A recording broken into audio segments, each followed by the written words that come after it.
Hello everyone, आज की video में हम बात करने वाले हैं कि किसी वर्ड के सफिक्स को देखकर उसकी बीमारी का पता कैसे लगाएं। जैसे आप कोई भी रिपोर्ट देखते हैं या फिर आप मेडिकल लाइन में जा रहे हैं तो आपके सामने ऐसे बहुत से वर्ड होते हैं जिनके बारे में हमें पता नहीं होता है। इस वीडियो में हम उन्हीं वर्ड के बारे में बात करने वाले हैं कि उन वर्ड्स का क्या मतलब होता है, यानी कि हम मेडिकल टर्मिनोलॉजी के बारे में बात करने वाले हैं। मैं कोशिश करूँगा कि आपको सारी मेडिकल टर्म बता दूँ। हमारी पहली टर्म है डिस्पेनिया। इसका मतलब होता है डिफ़िकल्टी इन ब्रेथिंग, यानी कि जब भी किसी को सांस लेने में दिक्कत होती है तो उस समय डिस्पेनिया वर्ड का यूज किया जाता है, यानी कि अस्थमा के केस में और सीओपीडी के केस में इस वर्ड का इस्तेमाल किया जाता है। इसके बाद दूसरा टर्म है हाइपोक्सिया। इसका मतलब है डिक्रीज ऑक्सीजन इन टिश्यू, यानी कि हमारी बॉडी में टिश्यू होते हैं, उनको ऑक्सीजन नहीं मिल पाती, ऐसी कंडीशन में हाइपोक्सिया वर्ड का यूज किया जाता है। अगर आपको कहीं पर भी हाइपोक्सिया देखने को मिले तो समझ जाना कि इसके टिश्यू को ऑक्सीजन नहीं मिल पा रही है। इसके बाद में है नेक्स्ट हाइपोक्सेमिया। इसका मतलब होता है डिक्रीज ऑक्सीजन इन ब्लड, यानी ब्लड में ऑक्सीजन का कम होना। इसके भी बहुत सारे कारण होते हैं, जैसे कि पॉइजनिंग के केस में या ऊंचाई वाले स्थान पर जाने पर भी इस तरह की समस्या देखने को मिलती है। अगला टर्म है असाइटिस। इसमें क्या होता है accumulation of fluid in peritoneal cavity. इसमें क्या होता है हमारा जो पेट होता है, हमारे पेट में कवरिंग पाई जाती है जिसे हम पेरिटोनियल कैविटी कहते हैं। कभी कभी इसमें पानी भर जाता है या कोई लिक्विड भर जाता है तो असाइटिस कहते हैं उसको। तो ऐसी समस्या में आपको रिपोर्ट में असाइटिस वर्ड देखने को मिल सकता है। अब हम ऐसे वर्ड्स के बारे में बात करने वाले हैं जो मेडिकल फील्ड में बहुत अधिक देखने को मिलते हैं। यहाँ पर एक सफिक्स यूज करते हैं आइटिस। जहाँ पर भी आपको आइटिस देखने को मिलता है तो आप समझ जाना कि यहाँ पर इन्फ्लामेशन के बारे में बात की गई है। तो इन्फ्लामेशन के हमारी बॉडी में 4 साइन होते हैं, जैसे पेन, स्वेलिंग, वर्म और रेडनेस, यानी कि दर्द, सूजन, गर्म एंड लाल। जहाँ पर भी इन्फ्लामेशन होता है वहाँ पर हमें ये 4 साइन देखने को मिलते हैं। सूज जाता है, गर्म हो जाता है, लाल हो जाता है और उस जगह पर हमें दर्द होता है। ऐसे कौन कौन से वर्ड्स हैं जिनके बारे में हम जान लेते हैं। पहला वर्ड है अपेंडिसाइटिस। यहाँ पर है अपेंडिप्लसाइटिस, यानी कि इन्फ्लामेशन इन अपेंडिक्स, यानी कि अपेंडिक्स में इन्फ्लामेशन हो जाना। देखिए अपेंडिक्स एक स्मॉल क्या पाउच होता है जो हमारी इंटेस्टाइन में पाया जाता है। तो जब इसमें इन्फ्लामेशन हो जाता है तो उसे अपेंडिसाइटिस कहते हैं। क्या है अपेंडिक्स एक स्मॉल पाउच होता है जो हमारी इंटेस्टाइन में पाया जाता है। तो जब हमें क्या होता है इन्फ्लामेशन होता है तो उसे क्या कहते हैं अपेंडिसाइटिस कहते हैं। दूसरा वर्ड है ऑर्थराइटिस, यानी कि ऑर्थ प्लस आइटिस। इसका मतलब है इन्फ्लामेशन ऑफ जॉइंट्स, यानी हमारी बॉडी में जॉइंट्स यानी जोड़ पाए जाते हैं। आइटिस का मतलब इन्फ्लामेशन, यानी कि हमारे जॉइंट्स में जब इन्फ्लामेशन होता है तो ऐसी कंडीशन को हम ऑर्थराइटिस कहते हैं।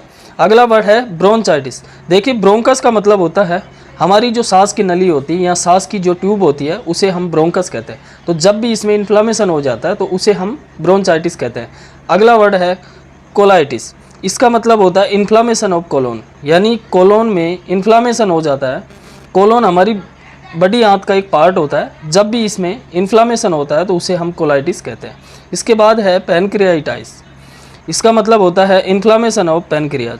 पैनक्रियाज एक मिक्स्ड ग्लैंड होती है जिसमें हार्मोन्स और एंजाइम दोनों ही सीक्रेट होते हैं और ये हमारे पेट वाले हिस्से में पाए जाते हैं। हमारा अगला वर्ड है इंसेफ्लाइटिस, यानी कि ब्रेन में इन्फ्लामेशन हो जाता है तो उसे हम इंसेफ्लाइटिस कहते हैं। अगला वर्ड है कंजक्टिवाइटिस। देखिए हमारी आंखों में कवरिंग पाई जाती है जिसे हम कंजक्टिवा कहते हैं। जब भी इसमें इन्फ्लामेशन हो जाता है तो उसे हम कंजक्टिवाइटिस कहते हैं। इसके बाद है गैस्ट्राइसिस। जब भी हमारे पेट में इन्फ्लामेशन हो जाता है तो उसे हम गैस्ट्राइसिस कहते हैं। इसके बाद अगला वर्ड है हेपेटाइटिस। इसका मतलब है इन्फ्लामेशन ऑफ लीवर। जब भी हमारे लीवर में इन्फ्लामेशन होता है तो उसे हम हेपेटाइटिस कहते हैं, जो कि कई तरह का होता है, जैसे कि ABCD, यानी कि hepatitis A, hepatitis B, hepatitis C, hepatitis D और हेपेटाइटिस E।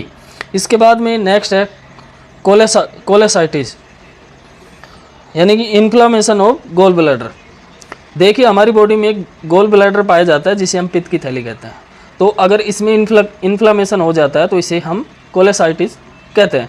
इसका मतलब है कि अगर आपको किसी भी शब्द के पीछे आइटिस दिख जाए तो समझ जाना कि उस बॉडी ऑर्गन में इन्फ्लामेशन हुआ है। इसके बाद अगला सफिक्स है एल्जिया। अगर आपको एल्जिया वर्ड देखने को मिलता है आप समझ जाना कि यहाँ पर पेन के बारे में बात की गई है। तो यहाँ पर ऑर्थल्जिया, इसका मतलब यानी कि जॉइंट पेन, जब भी जॉइंट पेन होता है तो उस समय हम ऑर्थल्जिया वर्ड का यूज करते हैं।